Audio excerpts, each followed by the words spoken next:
91% of athletes, elite athletes, did not have a diaphragm, your breathing muscle, fully Whoa. contracting and fully relaxing. And if somebody's your diaphragm, which is your breathing muscle, isn't working to capacity, what happens to your rib cage? So if your diaphragm isn't functional to actually open that up, your rib cage over time as you age is going to become locked like a cage, and you're going to force to shallow breathe into the fight or flight response. And every breath you take thereafter is going to trigger fight or flight receptors in the upper chest, telling your body life's an emergency. And that's the beginning of living in the winds of the storm. Welcome to the Self Care Goddess podcast, where healing stories, practical self care strategies, and science backed tools to regulate stress, feel calm, grounded, and energized come together to help you reclaim your vitality. I'm your host, Rita Savoya, holistic nutritionist, trauma informed breathwork coach, and founder of Breathwork Barista. This podcast is for women who are ready to restore their energy and radiance, reconnect with their bodies, reawaken their inner power, and redefine self care as a way of being. Through science meets soul practices, restorative mind body tools, and real stories of transformation, we'll explore how true well being can help you live with more joy, vibrant health, and authentic connection to yourself and those you love. Take a deep breath in, let it go, and let's begin.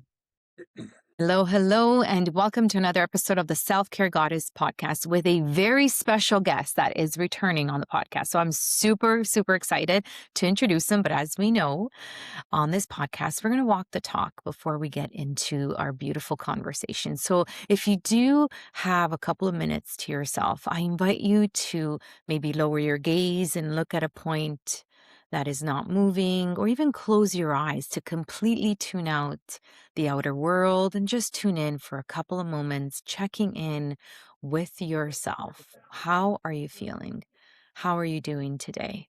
Maybe checking in with parts of your body that are maybe asking for a little loving this morning or this afternoon.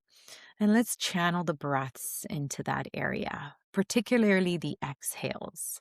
Breathing in through the nose and then allowing exhales to just gently soften or release any tension from those parts of the body that are asking for a little loving. Inhaling, feeling the expansion of the breath, and then exhaling, letting it go, releasing on the exhale, softening even more. Beautiful. Couple more rounds of inhales, connecting with our breath here, connecting with the chi, the prana, the life force, and then letting it go. I now invite you to deepen those inhales and exhales, but see if you can channel them into the area of the heart. So allowing those inhales and exhales to flow in and out of your heart area. Where attention goes, energy flows. So let's energize this beautiful organ that's keeping us alive without even noticing it. And as you inhale and exhale through the area of the heart, I now invite you to visualize someone that you're grateful for today. Visualize this person as if they were right here in front of you. And I invite you to radiate all the love, the gratitude, and the appreciation from your heart to their heart. And in this moment of gratitude for this person, let's radiate that love and appreciation and gratitude back towards ourselves for being here, not giving up, trying our best, doing the work. The next inhale, flutter your eyes open. Thank you for participating in that quick coherence technique from the Heart Math Institute. So today's theme is all about breath, digestion, and longevity, an Ayurvedic approach to functional breathing. Today's guest is someone who has been at the forefront of bridging ancient wisdom with modern science for decades. Dr. John Douillard is a globally recognized Ayurvedic practitioner, educator, and founder of LifeSpa, where he has helped thousands of people understand how to align their health with the rhythms of nature. With over 40 years of experience, his work integrates Ayurveda with contemporary research to support digestion, nervous system balance, and long term vitality. He is the author of multiple best selling books and is widely known for making complex health principles both practical and accessible, empowering people to take their health into their own hands through simple daily practices. At the heart of his work is a powerful message that true healing doesn't come from doing more, but from aligning the body with how it was designed to function. Dr. John, welcome back to the Self Care Goddess podcast. How are you today? Very well. Thanks, Rita, for having me back. Yes, very excited. So, for those that maybe didn't catch the first episode, and I'm going to tag the first episode for sure, give us a little more background on your personal journey. And maybe perhaps today we're going to talk more about breathing. What sparked that curiosity to explore functional breathing from an Ayurvedic lens? Yeah, I'm not sure if I told this story in the first one. I can't quite remember everything we talked about, but I did have an experience early on in the early 1980s when I went to a lecture about Ayurveda and meditation and yoga.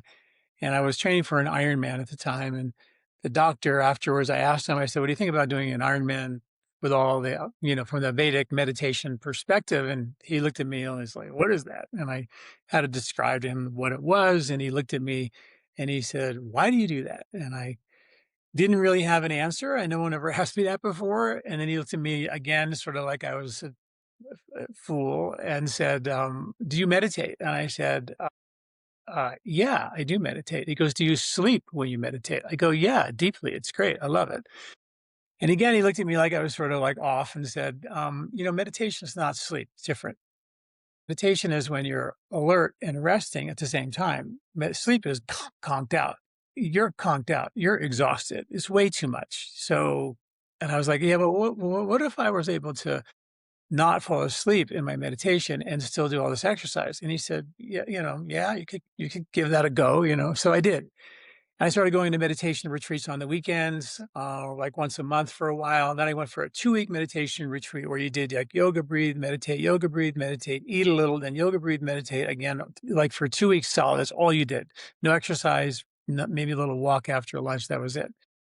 And I came out of that and I was shot into a runner's high zone experience for about 3 solid months that my performance competitively went off the charts. I was training in the South Bay where triathlons really boomed in the early 1980s, competing, yeah, with all the top triathletes and competing finally, where I was really, getting some medals and that kind of thing.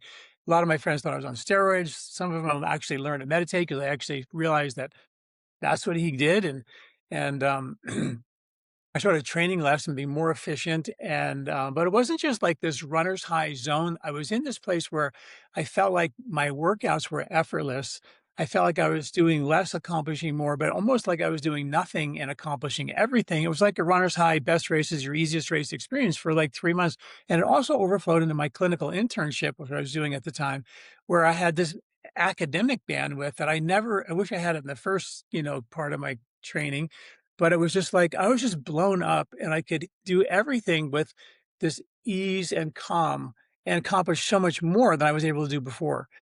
And that's sort of hooked me. And then all of a sudden, after 3 months, it sort of like disappeared. And I was like, what was that I wanted back? And I spent a lot of time reading books about the runner's high and ended up going to India to try to study their traditional system of medicine in 1986. I went there for like a 4-week vacation, ended up living there for a year and a half, came back, started training medical doctors in Ayurveda because there was some interest. And, that's when I started writing articles about ancient medical wisdom and modern science and putting the two together because science alone is just really not reliable. I can give you science as protein is good and protein is bad, and coffee is good and coffee is bad, and wheat's good and wheat's bad. You name it. There's science on both sides of the aisle. So you can kind of, come and say, this is how you should eat. But I can give you science on any one of those diets out there that says, no, their science says that's not the way to eat. So if you have something that's been around for thousands of years, time tested, still around today even, and you Mm. have science, I feel like that's a great place for folks to start and get some logic behind the incredible confusion that exists out in the world in terms of how to eat or how to breathe or whatever, you know? Yes, I agree. I agree. So, what was that 3-month run of supply? What caused that? Was it more the meditation, maybe the diet, or breathing? Tell us a little And I more think about. it was, like you started this podcast with coherence, and when you meditate more, your brain waves, your heart waves, your respiratory waves, they all start to go into alignment, into coherence. And when you're in coherence, it's like the eye of the storm. The bigger the calm, the more powerful the winds, right? So we in our culture, we live in the winds of the storm. We're dodging crazy stuff flying around out there, which is dangerous. We come home exhausted. Life's a struggle.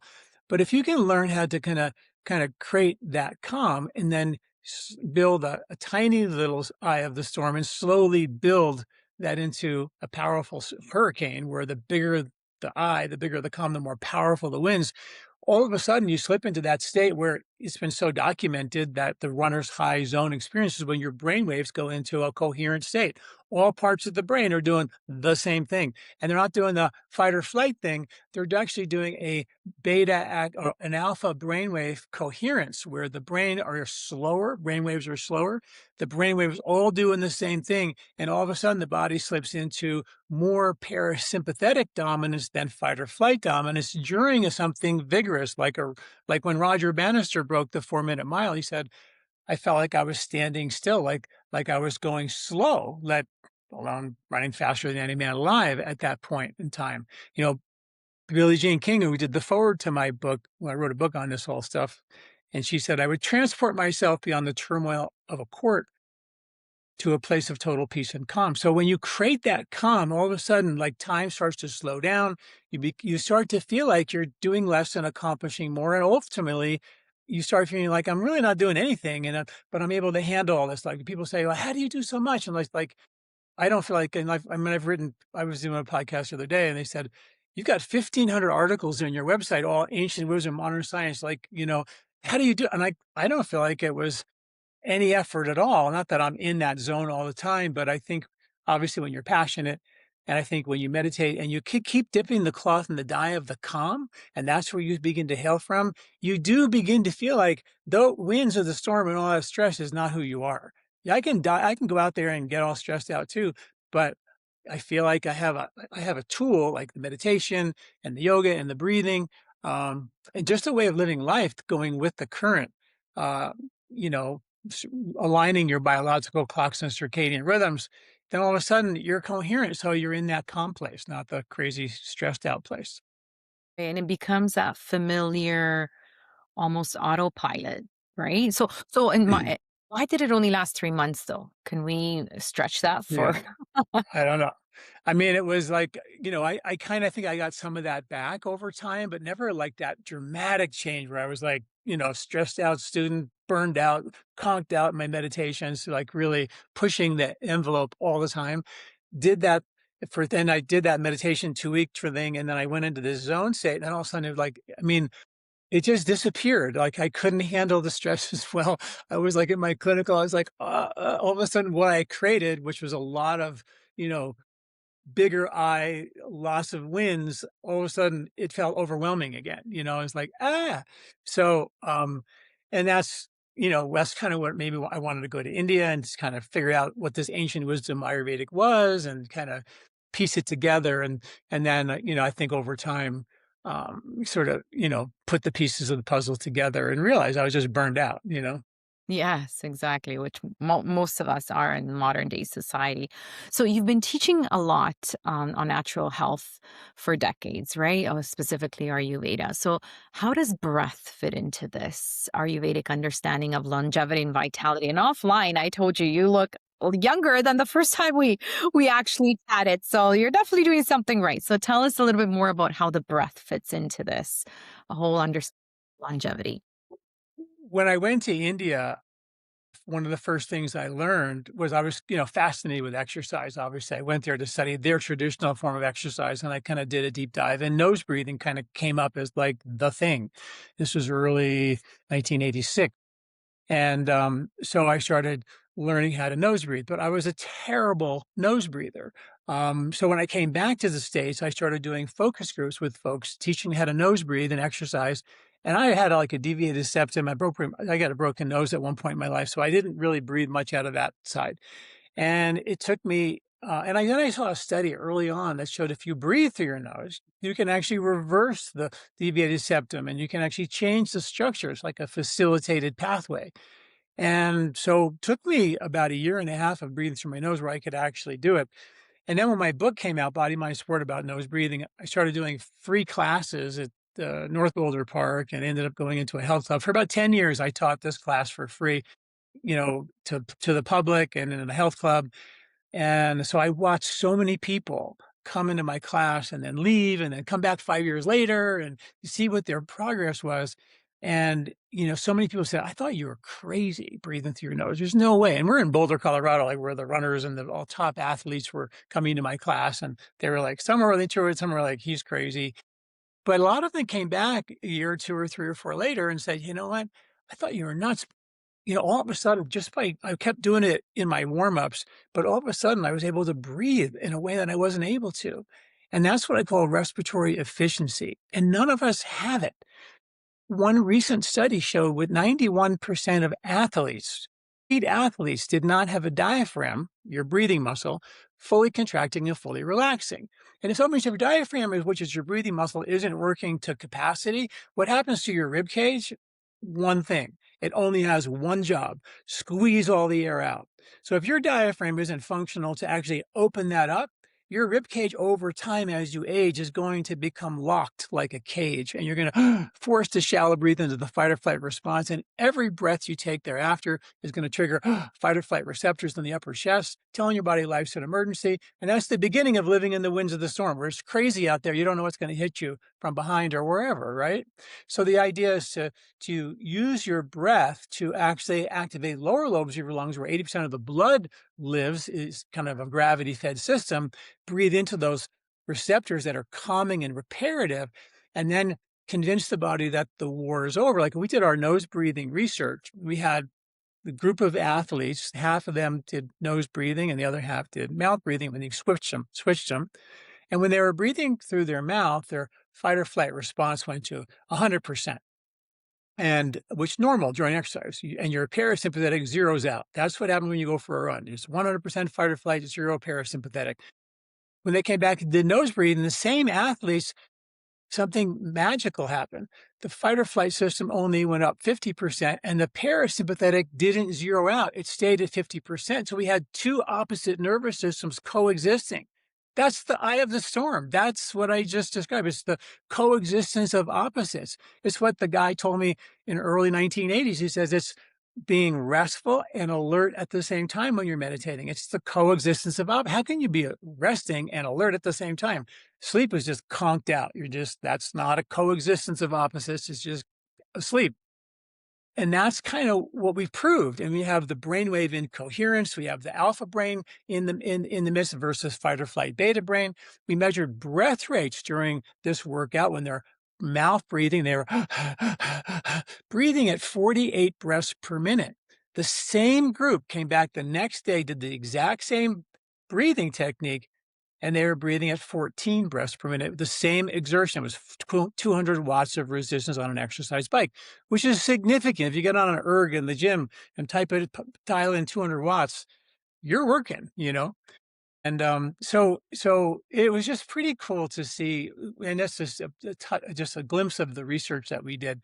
But the idea is that we proved, and I watched this happen over 10 years working with patients or just volunteers who would just come and want to take the class for free, and watch them all of a sudden get better and better and better with the breathing being calm. And performance doesn't have to happen from break your body down and burn yourself out and then recover and then stress your body again and recover and stress your body again and recover. It doesn't have to be a stress recovery response. It can be an experience where the body slowly becomes so efficient that it can handle that stress and calm like water off a duck's back, like the runner's high. So if you're in the zone, you don't feel stressed out. You feel like you're just running as fast as you can, but it's like effortless. that was a cool thing, and we proved based on the science that you can actually replicate that, which is kind of a pretty cool thing. It is fascinating, right? So we're basically doing more by doing less. So we're being a lot more efficient with through the nasal breathing. So what do you think? I mean, because if you watch a baby breathe, we're born with that ability to breathe properly, right? It's that innate intelligence. So what happens to us? And also another question too, was this always an issue or is it just sort of a modern day phenomena that we're breathing efficiently through the nose? That's a really good question, and I think that, that slowly but surely, things like chairs and couches and slouching, which, the first chair, which was only for the kings and the queens, was invented 5,000 years ago. So we've been here as humans for, almost 300,000 years. So chairs weren't a thing for the vast majority of our existence. And when they were a thing, they weren't for us, they were for the kings and the queens. So I don't know exactly when everybody got chairs, but now when you sit in a chair, you slouch and the rib cage gets pushed down and it pushes your diaphragm down. So now your diaphragm is in a pre-contracted position. So there's just no way slouching on the couch or in your car driving, or in front of your computer that your diaphragm can fully contract because it's already pre-contracted. So what happens over time is rib cage just gets tighter and tighter and tighter. And what happens is that as we begin to shallow breathe, we do something called over breathing oxygen. We breathe shallow, like 48 breaths per minute in part of our workout versus 14. The average person at rest is 16 to 18. They're running or on a bike almost as hard as they could pedal in 3 to 4 to 5 breaths slower than you are Mhm. at rest. It's kind of crazy how efficient we can become, right? That's kind of the thing is you want to be able to get that level of efficiency. We all have the capacity to do. It's just that we have these chairs and situations where we don't actually give the rib cage the ability to actually move, which is why when you overbreathe oxygen, studies show that 75% of the oxygen people are breathing in, they breathe right back out unused, which means we are really inefficient. Along the way, as we're blowing off all this oxygen we're not using, we're blowing off carbon dioxide as well. So what happens in our body is the oxygen is saturated. You go to the doctor and they say, you're 98% saturation. You're great. But they never measure your CO2, which has plummeted. And that's the perfect storm for anxiety and worry, being in the winds of the storm. So that's why when people have a panic attack, they put a paper bag over their mouth, they rebreathe their carbon dioxide, it comes up, and we get calm. So by slowing your breath down, it gives the body more time to allow carbon dioxide levels to naturally build up. And the carbon dioxide is the key, the trigger to get all the oxygen to be dumped into your brain, into your muscles, into your blood, and oxygenate you. So if your carbon oxygen is high and CO2 is low, the oxygen, which feeds us, is reluctant to leave the hemoglobin in your blood, so it stays locked in the hemoglobin, and we become hypoxic, vulnerable to mutagenic stem cells and even cancers and things like that. But if you're breathing really slow and long and deep, I mean, the research on that is like off the charts in terms of what it does physiologically. But one of the reasons why is that CO2 levels begin to rise, tells your body life's not an emergency anymore, but it also says, "Hey, get all that oxygen and dump it." There's a train that gets filled up with oxygen. It goes to the body. Now everybody has to get off the train and feed your cells. But if there's no CO2, only half the people get off the train. And the train comes back to the station half full of oxygen. And it's like, okay, that's not efficient. So we never really fully oxygenate the physiology.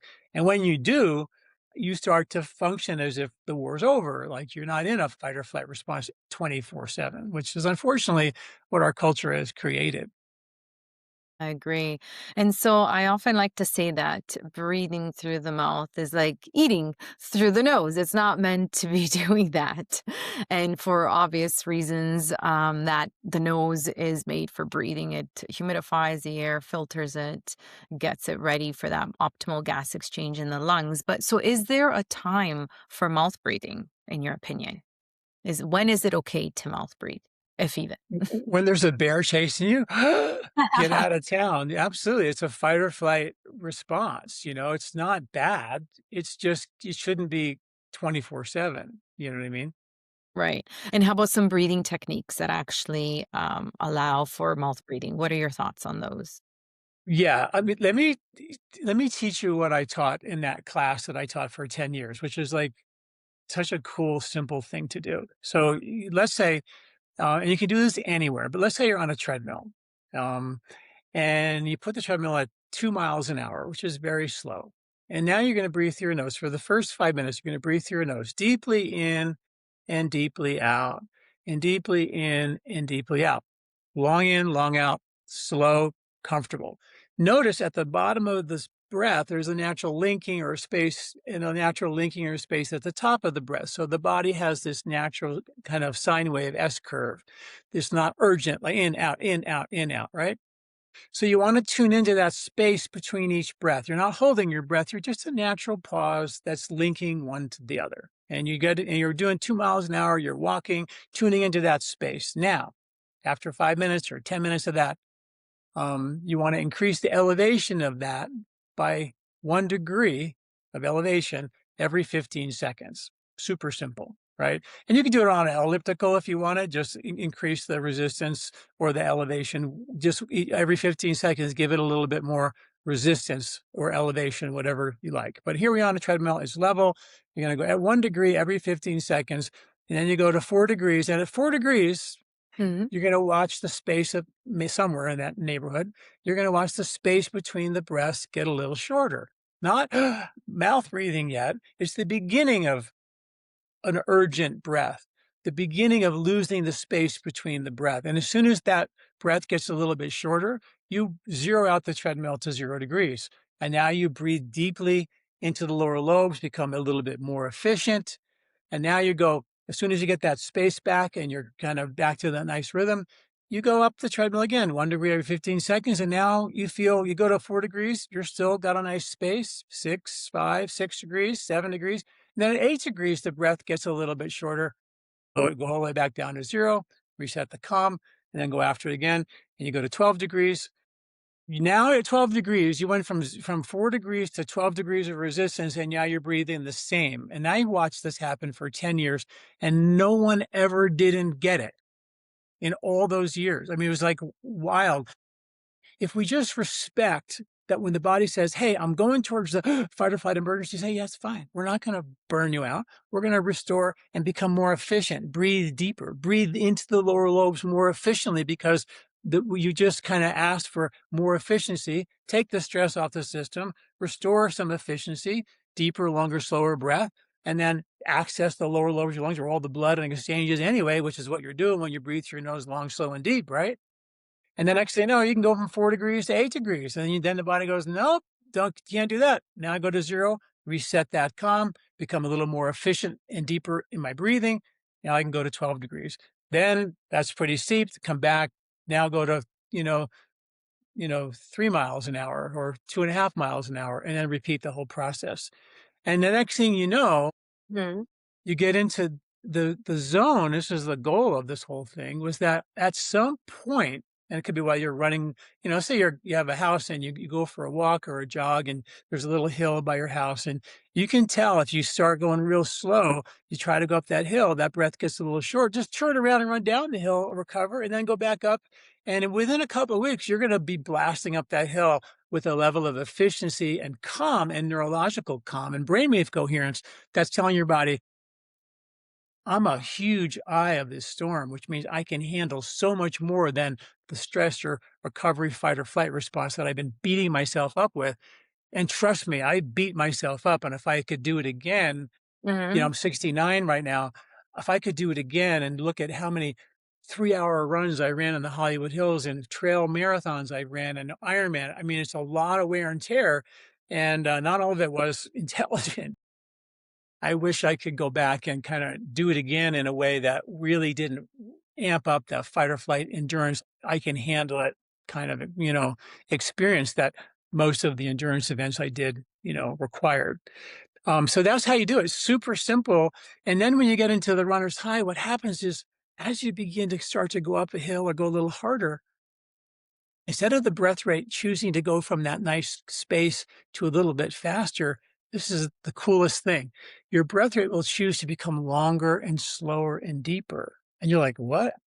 And now Mm, I'm going hard. I'm starting to run a little faster, running a little faster, and my breath is becoming longer and slower and deeper versus faster. That doesn't even happen. You're now so efficient that your body's creating a neurological calm with the breathing that you're in that zone state. You're just feeling, and obviously there's a limit to how much you can push it, but you're going to be at some level in a zone where it feels effortless. Like Billie Jean King said, I can transport myself beyond the turmoil and the stress of the court to a place of total peace and calm. And from that place, you're not in your head. You're completely in this level of efficiency and coherence. this is incredible. Yeah, and it makes so much sense. And I'm just wondering, why isn't this taught in sports? Sports teams, professional sports teams. I think it's not really a thing. Do you think it's making a comeback or it will eventually? Well, I mean, I was a director of player development for the New Jersey Nets for 2 years, and I got the job because, of some of the research that I did and so on. And they enjoyed it. A lot of them, obviously these are elite top athletes in the world. And there was definitely some pushback, but we taught them all nose breathing and we taught them how to do it like when they're shooting foul shots, which would get them calm. So they're not like in their head when they're trying to shoot a foul Right. shot from that perspective. But I think the bigger question more is we take young athletes and then we beat them up, stress recover in any possible way you can to squeeze out a world record of performance.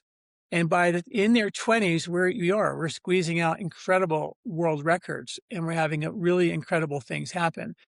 Now, there are exceptions to this rule, but generally, by the time you're in your 30s, from a world record perspective, you're pretty much washed up. And there are exceptions to that rule, but the philosophy in our culture exercise is to stress recover. And once you stress out the system in one way, you run the risk of injuring that part of the body that's been stressed. So we cross train and stress it another way. Then we cross train and stress it another way. And what happens is the body is limited by how much stress you can handle. Definitely from 30 to 40 to 50 to 60 to 70 to 80, you're definitely limited by that. You really realize that. So from the world record perspective, that might be the better way to squeeze out world records. But if you're Yeah. looking at it for the long haul, to really Uh-huh. enjoy exercise and movement and feel that calm in the midst of all the activity, there was a movie with Peter O'Toole in it at one point, and he was stranded on a desert island, right? And he was like a British general or commander or something. And there was this one native guy that was on the island, and he was like building, and they were always having these competitions. They became friends, kind of. And they're having the competition who could build the best hut, who could fish, who could hunt the best. It was always the competition from the English guy side of the point. And then the English guy has this idea. There's just in this big, beautiful bay on the beach, say, we're going to have a competition from here to here. We're going to train. We're going to see who's the best, right? And so they do it. He takes the gun, shoots the gun. They start racing this thing. The British guy's going as hard as he could. He's grimacing, sweating, looking like he's going to die. He finishes it, jumping up and down and saying, I won, I won, I won. And then the Native American, he looks back, and the Native American guy is going like taking these beautiful long strides coming across that's just like beautiful. And he sees the English guy sweating, looking exhausted and disgusting. And he's going, I won, I won, I won. And the native goes, look at me and says, you won. I was the most beautiful. So it's like, do you want to like win a gold record? I mean, yeah, sure, everybody wants that, but we live a lot longer than our gold medal potential, right? And that's where you want to be the most beautiful. You want this body to be in coherence. You want to find that calm so you don't get stressed out about a soccer game or about the whatever. You hail from the calm, and you can dip into the winds, but it's not who you are. You have this ability, and it doesn't have meditation is great, but you can literally do it. Exercise is a model for stress in your life. And if you can handle exercise stress from that calm place, then you can handle it and it rolls over into the rest of your life. That's Yeah. why I love it. Yes, for sure. And what I'm hearing is it's a beautiful beautiful recommendation and suggestion for like midlife when you're kind of feeling those aches and pains for the very first time. You're getting like myself, I'm feeling it now. I'm like, oh, I never used to feel this tennis elbow before or my ankle or anything like that. So it's really so that I can do this for a long term, but optimize how I do this. So it's a nice, very positive outlook in terms of being able to move our bodies even in the later years. So that when we're not trying to break a world record. So I love that and optimizing it just with the breath. I'm going to try that actually, doctor, because I do have a hill that I go up as soon as the weather gets better here. So I'm going to try that and see if I can do it just through the nose. And it reminds me, speaking of soccer, reminds me when Ronaldo takes a penalty kick. So when he takes a penalty shot, he just inhales, he's got his stance, right? He inhales and then and then he just lets out this huge gasp of air. And I'm like, no, that's actually the worst thing you can do. Am I right? Well, I wouldn't be second guessing whatever he does, right? But but there is a thing where, like, I don't remember when, this might be dating myself, but when Steffi Graf, a tennis player, first started grunting during her shots, right? And I was a college tennis player as well. So so that is like, when karate guys break boards, Yeah. right? They Yeah. key out, right? And that creates what that creates when you make that sound, this watch, do it real quick. Go, Kia, it creates an abdominal, diaphragmatic, cardiac massage. So on your heart, cardiac is your vagus nerve, and that what triggers an alpha brainwave burst into your brain, which creates a neurological calm. So on the impact, if you're like fight or flight, and Yeah. you're in your head, you probably break your hand, actually. But if you're actually in that time of contact, whether you're hitting a tennis ball or a golf ball, and you're actually breathing out like that, and we use the kind of a little bit of a quieter version, but it could be a grunt, but that creates an abdominal diaphragmatic cardiac massage, which has been well studied to flip the brain into an alpha state. And now during impact or contact with the ball, you're in a parasympathetic dominant, not in your head fight or flight, where when you're in your head, things don't go well. When you're praying, when you're trying to be calm and just do your natural thing, your head says, this is like stressful, and you freeze up and choke kind of thing, right? So that's kind of what I would teach it, how I would teach it. But again, I'm not going to pretend to be able to tell Ronaldo how to kick a soccer ball by any Well, stretch. what I'm thinking, yeah, that's true too. But what I'm thinking is, wouldn't it be better if he was breathing in and out through the nose to help to activate that parasympathetic versus I mean, that's what I did. I mean, I work with Billie Jean King and Martina Navratilova and numerous triathletes. And I mean, I've worked with so many athletes, including the Jersey Nets, as well. And yeah, they got it. We presented the research, and they were like, yeah, this would be a better way to do it than just right? huffing and puffing. Because now you're just in fight or flight. You're just telling your body the whole game is a fight or flight response. But if you can do a chunk of the game or a chunk of the competition breathing calmly, then when you have to really go and you have to breathe through your mouth, fine. But the whole workout, the whole match, all your training is not fight or flight, because there's a limit to how much stress we can endure. So creating some efficiency where the body can restore we're going to dial down the fight or flight and bring up the parasympathetic dominance, and you can function in that coexistence of opposite place. It's only going to extend your shelf life in terms of an athlete. It's at the time when it matters, those pressure moments, which is the penalty kicks, right? So yeah, it's very, very interesting. So you often talk about digestion as being the cornerstone of health. So how does how we breathe directly impact our digestive fire or the agni? Yeah, let's say you go to the doctor and you have heartburn or some type of indigestion, maybe even reflux. The doctor is going to probably give you some antacid, something or other. If they're functional medicine S, they're going to give you a digestive enzyme to do the digesting for you. That doesn't help you be the digester anymore. It's just a natural version of a crutch to do the job for you. Well, literally in the medical journals, buried there, not in medical practice, there's about 15 studies that show that if you can literally breathe away your heartburn, GERD, reflux, and indigestion by strengthening your diaphragm. And the term that they use is what's called maximum inspiratory breathing techniques. If you type in PubMed, type in maximum inspiratory breathing, you're going to get all this research on what happens when you take your diaphragm and fully contract it and fully relax it. Remember, I said 91% of athletes don't have a diaphragm fully relaxing and contracting. The rib cage goes, it takes advantage of that, and now you're breathing like really shallow. And as you get older, you watch people in their 70s and 80s starting to get shallow breathing and opening up their mouth, and you really see them decline because they don't have any respiratory efficiency. And if you can do this exercise I'm going to teach you right now, just 5 minutes a day, you can reverse the tendencies for heartburn, GERD, reflux. Studies show that you can lower your blood pressure in 3 minutes, as well as a Western medication. The diaphragm is the number one pump of your body's entire lymphatic system. And if it's not working, your lymph, which is the largest circulatory system in your body, starts to become congested.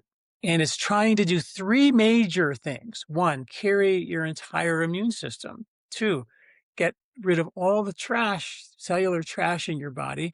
And number three, deliver fatty acids as baseline energy to every cell of your body. And those fatty acids are the hormonal precursors to make your hormones with.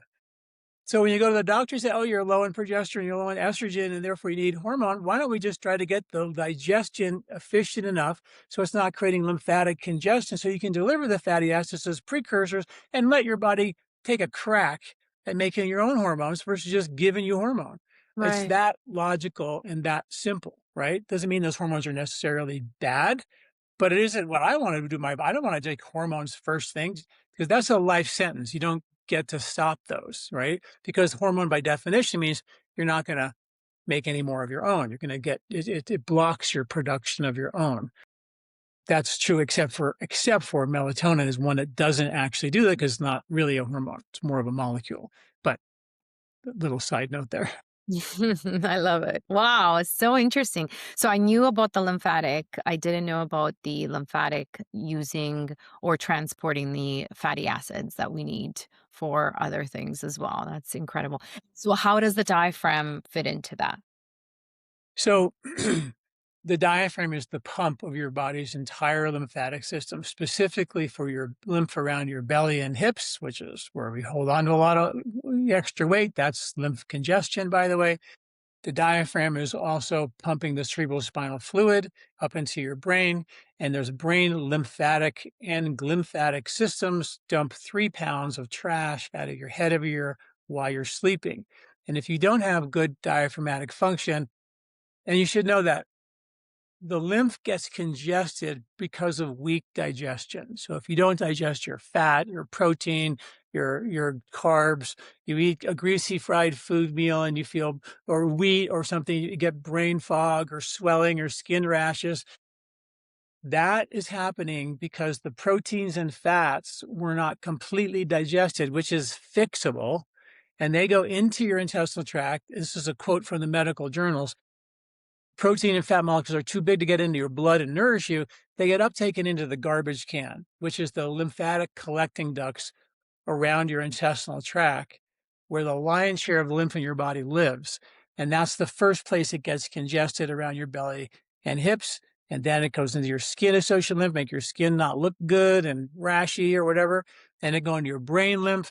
And that's linked to, when it gets congested in your brain, and that is pumped by your diaphragm, right? That's what keeps it moving.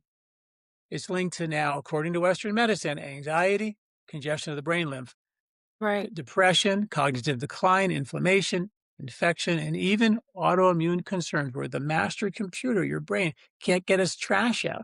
So it doesn't know how many fire trucks to send to the immune event somewhere in your body. So it creates an overzealous or underperforming immune response.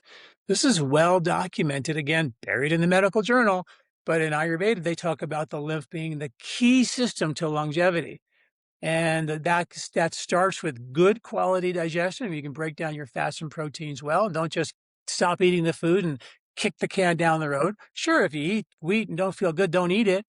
But let's go back and figure out why, and fix that. And then from there, You can start to digest your food. Instead of going down the road, which most people do in America, bubble wrapping your diet. Take this out. Take the wheat. Take the goitrogens. Take the oxalates. Take the lectins. Take the nightshades. Take everything out of the diet. Beans are no good. Rice and beans. Grains are bad. I mean, it's a little nutty, right, compared to what we ate as hunter-gatherers. We had the True. ability to digest so much, and now we can't even eat rice and beans, which feeds probably Right. still to this day 70% of the population on the planet. And here in America, we have people can't even eat rice and beans anymore. This is not a rice and bean problem. This is a weak digestion problem, and your digestion is linked to your ability to detoxify. And we have 70 million tons of toxic chemicals dumped in our atmosphere every year, according to the EPA, that filter down on the air, the water, and the food we ingest, right? So we have to digest well to detoxify well, and you have to digest well to feel good, because all the trash goes into your lymph. Your lymph gets swollen. You hold on to water. You get achy and tired and brain fog and heartburn and all these things. And I have a lymph quiz you can take on my website and a digestive health quiz you can take, where you can just go through, okay, what part of my digestion may be causing my indigestion, or or is my lymph system really the problem here? And now you can troubleshoot that all for free. That's beautiful. And thank you for those resources. It's so helpful. And, since we last spoke, I actually been working on my digestion very, very, I guess, committed to it. And I am now able to tolerate years ago. And I just cut it out. It's like, no, I can't have any dairy. It just upsets my stomach. And now I've been having dairy because I've worked on my digestive system. So going back to your point that we don't need to eliminate, we need to optimize. So I love that. And so I understand how functional breathing can help with digestion, sluggish digestion, bloating. Can it help with cravings as well? Cravings are just, generally our culture is like, eat a meal, particularly a sugary meal, and it goes up and we feel really good after that chocolate or that ice cream. But then on the way, because sugar is short lived, then the next thing you know, we're on the way down, not feeling so good. And the brain goes, hey, I want to be back on the top of that mountain. How do I do that? And the brain goes, well, pulls down the menu. Oh, there's coffee, there's donuts, there's cheeses, whatever. Now I'm back on the way up to the top of the mountain. Feel good, short lived, and then I'm on the way back down.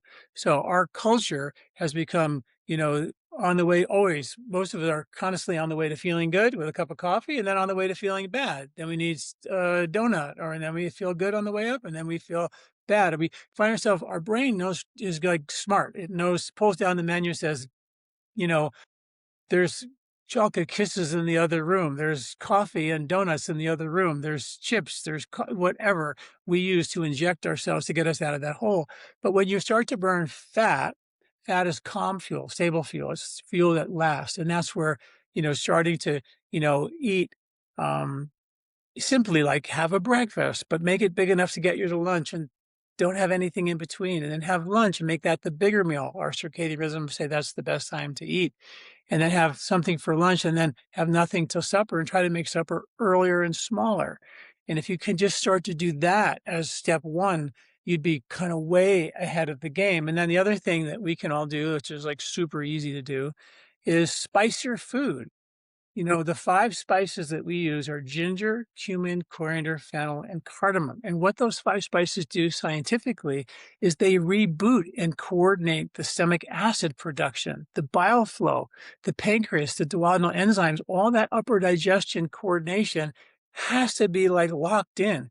And if you add the diaphragmatic work, and I can teach you that breathing technique real quick about the diaphragm, because you got to treat it from the top down, diaphragm to your stomach, and you got to breathe it from the bottom up, which is that coordination of pancreas and gallbladder and liver and your duodenal enzymes and your stomach acid all have to be coordinated. But those 5 spices do that for you. You can take it in a capsule. You can take it, sprinkle it while you're cooking your food.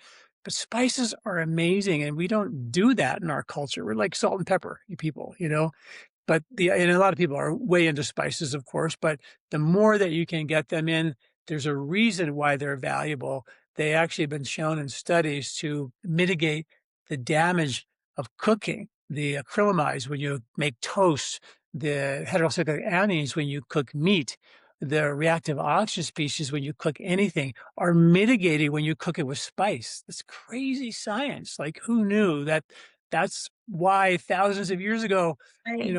half of Europe became rich because of the spice trade, and they were into it, and it was real value. And we sort of like, a little salt, a little pepper is good enough. Yeah. Man, it's a big deal. It's a big deal. And then the last thing on that before we teach you the breathing real quick is when you eat your food, eat it in a relaxed way. But the worst thing you can do is eat that big dinner and then go plop yourself on the couch and watch a movie, right? The damage of the food going into your arteries takes place after the meal. That's the most vulnerable point of cardiovascular health. So Mm, it's studies show that when you get up, and even if you were just to march in front of your computer with the mm, clicker in or your TV with the clicker in your hand, trying to find the right Netflix show, or whatever, and just march for 15 minutes before mm, you sit down on the couch. That's all you got to do, right. right? And that's been shown to help the stomach empty its contents faster, take the sugar in that meal and deliver it into the muscles without the use of insulin. That's mind boggling. So, in Mm, other words, it uses what's called the GLUT4 receptor. So, just by walking after a meal, all that sugar, the potential blood sugar spike, which damages your arteries, just gets delivered right into your muscles quickly without any insulin or blood sugar spike. It lowers blood pressure. I mean, the research on it is sort of crazy. So that's the one thing folks can do is just march a little bit or go for a walk for sure, but don't just plop down on that couch and then sit in that position where your diaphragm can't even contract anymore. exactly. So how long after the meal? Because there is a saying, right? Rest a while and then walk a mile after a meal. Yeah, so eat the meal in a relaxed way, 10, 15 minutes of rest, and then go for a walk. Yeah. Mm, yeah, but I love that. Even just marching in place. I love that. That's so practical, right? And the Yeah. spices too. Spices is so easy to just add them. Like it's such an easy way to add all the spices that you love. So I love that. So before we go into some of the practical, yes, you'll definitely get us this technique into the diaphragmatic breathing. But I'd love to know a little bit more about the seasonal changes, which I know is very core at when it comes to Ayurveda. How does that influence how we should be breathing? Well, that's a great question. I don't know that seasonal changes probably do have a subtle effect on how we would naturally breathe, but I have never seen any research on that. Seasonal changes has everything to do with how and what we should eat.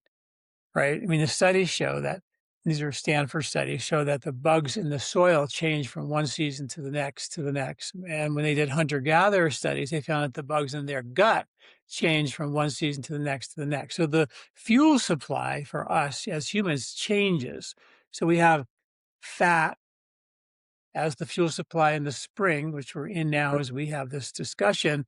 And studies show that there's more of a proliferation of actinobacteria in the spring, which gets energy from fat in the spring. Spring being kind of a no carb, low carb time of the year. Try to get your pasta and pizza out of the ground in the spring is not going to happen, right? So it's a low calorie, somewhat calorie restriction, high carb time of the year where you're probably, living off the land. If you're a hunter, you're eating more fat, calorie restricted, burning more fat. The bugs in your gut support that with actinobacteria to be fat burners. That's your springtime fuel supply. Lose a bunch of weight, get rid of all that extra fat, use that as a stable source of fuel. End of summer, when the carbs and the grains and the carbohydrates and starches are being harvested, the bugs in our gut change to what are called bacteriodiets, which do actually get the sugar, starch out of the gut into the blood and deliver that as a fuel supply. But if you're eating sugar, sugar, sugar, sugar every day, and that's for years and years, and that's your only fuel supply, you never reset with fat burning by adjusting your diet seasonally, that becomes a problem. And we made that like super easy for folks. All you do is go to my website and there's a right on the homepage says new here, start here. And you just download and you'll see this grocery list, which is a spring list of all the foods harvested in the spring. So you just download this, print it out, circle the foods on here that you like. Doesn't have to be all of them, but just a good amount of them in an organic way. So you have the right bugs in there and eat more of those foods in that season. And then we have, one for winter, the red one's for winter and the blue one is for summer. to cool you down. And the idea is that there's three harvests in nature. That's why there's three diets. There's a spring harvest. We all know it's austere. There's a summer harvest, high carb time of the year. And there's a fall harvest for winter eating. Those are the three grocery lists. And of course, winter so for the most part is a dormant season. So there's three, it's called the 3-season diet, or the 3 seasons that we interact with nature from. But it doesn't have to be hard to know what diet to eat. Just eat what our ancestors ate, because they never thought about it. They ate the foods that came out of the ground. Wheat is not something that exists on the planet 365 days of the year. It's Right. a fall harvested grain, like all the grains. You get that carb, you get all the fruits, you store a little extra reserve energy, store a little extra insulation for fat. That's normal. And then come spring, when it's austere, you burn it off. And it's a beautiful cycle of switching your fuel supply so you don't overwhelm your system with one. You can't do ketogenic fat burning forever and ever and ever. There's really good studies on that. So Right. nature said, and that's why it's so a lot of people say, oh, you have to do keto, you have to do carnivore, vegan, vegetarian, pescatarian. No, you don't have to do any of those, because those are just pieces of nature's puzzle. Nature's nutritional cycle was an annual cycle. It took a year to get it all worked. You get your higher protein and fat in the winter and early spring. You get your carbs in the summer, right? It just doesn't make a lot of sense how we just tell you everybody have to go into this very restricted diet. And that's kind of the new life sentence. When the Atkins diet first came out years ago, high protein, high protein, high protein, and people were having no carbohydrates. They lost a bunch of weight, but they started having kidney problems and, too much protein, gout, things like that. So the next best-selling diet that came after that was the Pritikin diet, which was 80% carbohydrates. So the next best-selling diet said, hey, guess what, guys? You can eat all those carbs. You're starving. If you're starving for the carbs, this new diet, you can lose weight, feel good, and get all the carbs back. So all these diets seem to do is give us permission to eat what the previous diet left us craving, and now we can binge on the new thing. It's just one thing after another. But if you look at nature, it went from higher protein in the winter time, and low carbohydrate in the summer, or in the spring, and high carbohydrate in the summer. The diet changes, and it's part of the circadian rhythms that we're supposed to be aligned with. The diet carries bugs, and the bugs inoculate and create those rhythms inside of us. And without that relationship, we're off doing our own thing, and it's not going well for us. No, not at all. And you know what's interesting, doctor? It's actually cheaper to follow that seasonal diet. So we're Yeah. not buying strawberries in the middle of winter that are super expensive, because we're not supposed to be eating strawberries in the middle of winter, or pineapple, right? That are out of season. So it's actually a more affordable diet as well. Wow, Yeah. I find. So, okay, from a longevity perspective, so oftentimes I hear that your lung capacity is directly related to your lifespan. So, lung span directly related to lifespan. In your opinion, how is this relationship between the breath rate, oxygen efficiency, and aging? Well, in Ayurveda, thousands and thousands of years ago, they talked about that your lifespan is based on a limited number of breaths. At birth, you get how many, and that's your number. So if you're huffing and puffing 48 breaths per minute versus 14 breaths per minute, you're sparing a lot of those breaths. So there is something, and the more efficient you are, obviously the more lung capacity you have. So there's I think, a really good ancient wisdom, modern science translation to that. I don't know if there really is I wouldn't imagine there's a limit amount of breaths we get, but the more we waste them in fight or flight, that will for sure, accelerate the aging process. When the rib cage becomes cage-like, you lose respiratory efficiency, you start breathing shallow, your VO2 max, your capacity starts to become weaker. And what we're really talking about here, which nobody really talks about, is how well is your diaphragm fully contracting and fully relaxing. And that's where this breathing technique really is so critical. And I'll teach it to you now. Is that okay? Yes, please do. So it's really simple, and it's an article I wrote called "The Best Diaphragmatic Breathing Exercises." And all you're going to do is we're going to try to get the rib cage to be independent of the diaphragm. Your diaphragm is going up and down right here. It goes down as you inhale and the rib cage opens up. And then when you breathe out, the rib cage automatically goes, squeezes all the air out. But what happens is these two get stuck together. So we're going to use the arms as levers to reach up. And now the rib cage is going to go in an upward direction, right? Like that. Now we're going to use the nose as a breathing device to do maximum breathing to get the diaphragm to go down. So with the arms, rib cage is going to go up, diaphragm is going to go down. We're going to separate the diaphragm and the rib cage and break up the scar tissue around here. So we're going to do, and remember I said it, to get this to work, it has to be maximum inspiratory breathing. So I have to take you to a full maximum breath. And if I did that with a big mouth breath, that would create a fight or flight, bear in the woods emergency. We don't want to turn on the alarm bells. We want to tell your body life's calm. At the same time, I want you to go maximal. This is the trick, right? So here's the trick. So we're going to take our arms up, and now you're going to fill with your nose your belly first. So breathe into your belly like a Buddha. Stick that belly out as you breathe in. Stick it out as all as you can. Fill the belly, and now continue to breathe in and go to your chest. Continue to breathe and go to the upper chest. And now to take it to max, little sips of air, reach, and arms come back down. And when you come down, narrow the rib cage and squeeze your abdomen, get rid of all the air. All of it. Arms go back up, fill your belly like a Buddha all the way with your belly. Stick it out there, chest, upper chest. Now to take it to max, little sips through the nose. Reach, sip. You should feel a pull into your rib cage. You feel that pull. And then arms come down.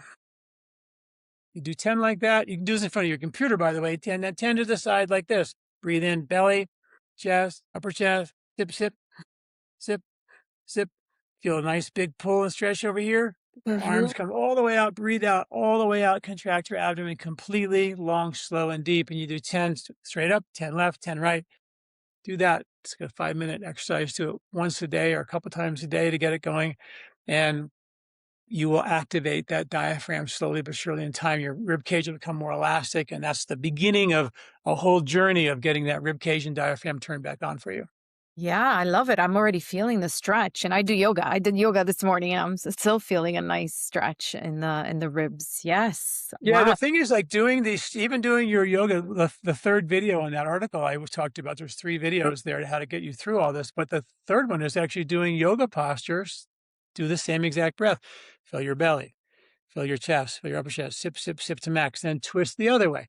Belly, chest, upper chest, sip. So what we're actually doing is using the breath, which is powerful, right? To open up this balloon, and then we're going to create resiliency and elasticity and flexibility in that rib cage. And once this rib cage starts functioning like levers versus a cage, this is your lymphatic pump, the combination of rib cage movement and diaphragmatic movement. That's what pumps your lymph into your brain, the good stuff in, the trash out, keeps the waste out of the abdomen, moving up to the heart so the body can deal with it. If it's weak, it'll all build up and become stagnant around the belly and the hips and so on. That's well documented lymphatic congestion. Again, buried in the medical journal. Nobody tells you that. That's exactly what it is.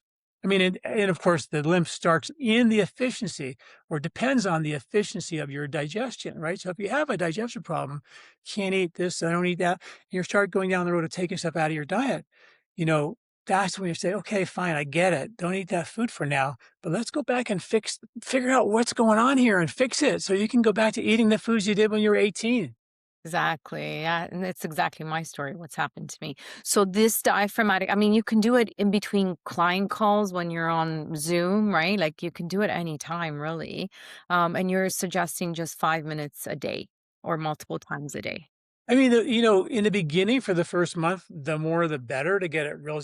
But once you get to a level of efficiency, 5 minutes a day would be a great start for folks to just remember, whenever I get in front of my computer, oh yeah, I can do this. I can do this sitting down in front of my computer. It's easy, Yeah, exactly. So this one is for the diaphragm and for the rib cage as well to get that mobility going. Is there another breath you can teach us to help us with longevity? Well, you mentioned babies. Yeah. how babies breathe. And they don't breathe the way I just taught you. They don't breathe belly, chest, upper chest. They breathe. If you watch a horse breathe, their rib cage goes out to the side. If you watch a baby breathe, their rib cage goes out to the side. Your dog probably doing that same breathing technique that I just taught you every morning when they stretch and they do that. They're doing some version of that. Um, but at the same time, their rib cage is going out to the side. We're the only ones who figured out how to go up and down and get fight or flight kind of breathing engaged. So you look at like we have 6 children and we used to always laugh. And when they're little, they have this big Buddha belly, right? Then they start to go to school, all of a sudden they start sucking it up. They start breathing different, and life in America just like loses that comfort, just being like whatever, and we start sucking it up. So there's something called lateral breathing, and I have an article called lateral or horizontal breathing as well. And that's where you actually breathe not up, you breathe out to the side. So we do the same exact breath. We breathe in through the nose, but this time we're going to fill the belly a little bit, but um, we're going to not go into your chest at all. We're going to keep filling the belly and push the air out to the side, like where I can show you where you go out to the side, where the rib cage goes out this way to the side. So Yeah. we're going to fill the belly, breathe in, fill the belly. Don't let it go to your chest. Keep breathing in and feel the air start pushing into the lateral ribs. Mm. And you can take little sips of air Mm-hmm. and keep create. It's like pumping air into a basketball. You just pump a little more, feel it go into the ribs, feel the ribs expand, keep it low and wide. Feel that if you keep breathing in, you can feel it in your low back. Yeah. That's your diaphragm going all the way into your low back. And then as you narrow the rib cage, breathe all the way out and you can contract your abdomen. This is called lateral breathing. You can literally do this in the morning, roll over on your back in bed and lie there and fill your belly. Don't go to your chest and breathe in laterally. Keep sipping till you get that lateral expansion in your rib cage. Feel it go into your low back as you keep sucking more air in, and then narrow the rib cage, contract your abdomen all the way, all the way, all the way, all the way. And you do that lateral version of breathing. There's a video that goes into more detail on my website as well. But the idea here is that you're starting to create what's called lateral excursion, because your rib cage, if it's tight, there's no room for your diaphragm to fully relax, because your diaphragm relaxes by parachuting up under the rib cage to push out all the dead air space and all the air. But if the rib cage has gotten rigid over time, which for a lot of us is the case, you can't fully relax your diaphragm, which means you can't fully exhale, and therefore you're not going to get new air in. You're not going to fully contract the diaphragm either. So by creating what's called lateral excursion, you begin to open up this rib cage so the diaphragm has room to fully relax and fully contract, and you create that independence between your rib cage and your diaphragm. They really should be independent, and for most of us, they're stuck together. Right. Yes. And again, very simple and something that you can actually feel. Like I like to put my hands right at the bottom of my rib cage and just kind of feel that expansion and the contraction. Something that Yeah. becomes, yeah, really a mind body connection. Really easy. Yeah. Amazing. Amazing. So if someone listening wanted to begin reconnecting with their breath today, not perfectly, but, start this consistent practice, what is the most important shift they need to make, in your opinion? Well, if you're talking about the breath, I think, couple of things you can do. You can do this, lie in bed in the morning and remember to do some lateral breathing. You can do what I talked about in front of your computer. You can also just go for a walk and count how many steps you take for your inhalation, and then count how many steps you take for your exhalation, and try to get as your goal 10 minimum of steps for your inhale and 15 to 20 steps for your exhale. So the idea here is as you're walking every day, next day, next day, next day, you keep trying to lengthen the breath, particularly lengthen the exhale. Why the exhale? When you lengthen the exhale, carbon dioxide level has more time to build up. And that's the magic kind of secret ingredient, is a lengthened exhale. And the science behind lengthened exhale has been shown even to reduce your pain receptors in your low back or your arms or your legs or your neck. Just lengthening the exhale has been shown in study after study to get rid of your pain. So there's research on this is like kind of off the charts. But that's what you can do. Just go for a walk. Or you could do the treadmill workout we talked about earlier to get into the zone. So lots to handle, but I say just go out for a walk and see how you do. How many steps can you naturally take without turning blue, right? Comfortable. Yeah. Where your for your inhale and your exhale, and keep trying to make that longer and start working not on how much you can do with your muscles, but how efficient you can do it with your breathing. Yes, I love that. Love that. Yes. So, in terms of your favorite, what are your top 3 breathing exercises that you do? Well, definitely exercise with my mouth closed. So breathing and doing that workout is kind of like a staple for me for sure. I do every morning lie on my bed and do that nasal breathing, lateral breathing thing. And that's kind of when I do the lateral breathing. And then if I'm not teaching this to my patients, which I do a lot of, I'll do that. I'll do yoga with deep breathing, in different postures to get that. You do like a sphinx and belly, chest, upper chest, sip, sip, sip, turn over to a bridge. It's different. You do a gentle twist. It's different. Even a child's pose, it's different. So you do, some simple yoga to create. So I use my yoga not so much for my flexibility. I'm not really a very flexible person, but I use it to keep my rib cage flexible. And the diaphragm functional. I feel like those are the key ingredients. You know what I mean? I may never be like the yogi, um, but that's where the function lives, is kind of in the diaphragm and the rib cage. Yes, yeah, to optimize that for sure. So, is there anything else you want to leave us with when it comes to breathing and longevity and digestion? Anything else that we haven't really touched upon that you wanted us to know? Golly, I think we covered a lot, you Okay. know. And I know people think, oh my God, that was like so much. But, if you go to my website at lifespa.com, right on the homepage, there's a button, a banner called New Here, Start Here. And the digestive health quiz is there, the lymph quiz there, all the grocery lists are there. So it makes you super. You just print those out. And there's 1,500 articles there where folks can type in their health concern. All that stuff's free, and just dial that in and see if we can, if we've written an article there that might help you kind of understand your condition from a natural, help my body do the healing versus just become dependent on the next pill or powder. Yes, and it's very, very lots of resources that are free. And I just want to thank you for creating those beautiful resources, writing those articles. I mean, you keep going, and it's just incredible to see the amount of information that you share with us is very inspiring. I just want to thank you again for taking the time to come back on this podcast to dive a little deeper into breathing mechanics. You've given us some incredible tips. I can't wait to start some of these as I've taken some of your recommendations from our last conversations and I've seen the incredible results. So I'm really, really excited to see how I can optimize my breathing, even being a breathwork facilitator. So thank you so much. I'm so grateful that our paths have crossed, and thank you for your time today. Well, Rita, it's so nice to be here, and I love the fact that we did this twice, because I think we really were able to take a much deeper dive, and hopefully folks have a lot more tools to work with now from this. So thanks for having me. Of course, thank you. Beautiful rest of the day. Take care. Thank you for tuning in to the Self Care Goddess podcast. If today's episode inspired you, share it with another woman who's ready to reclaim her vitality and lead from within. To continue your journey, be sure to subscribe, leave a review, and connect with me on ritasavoya.com. Until next time, remember, self care isn't selfish, it's your superpower.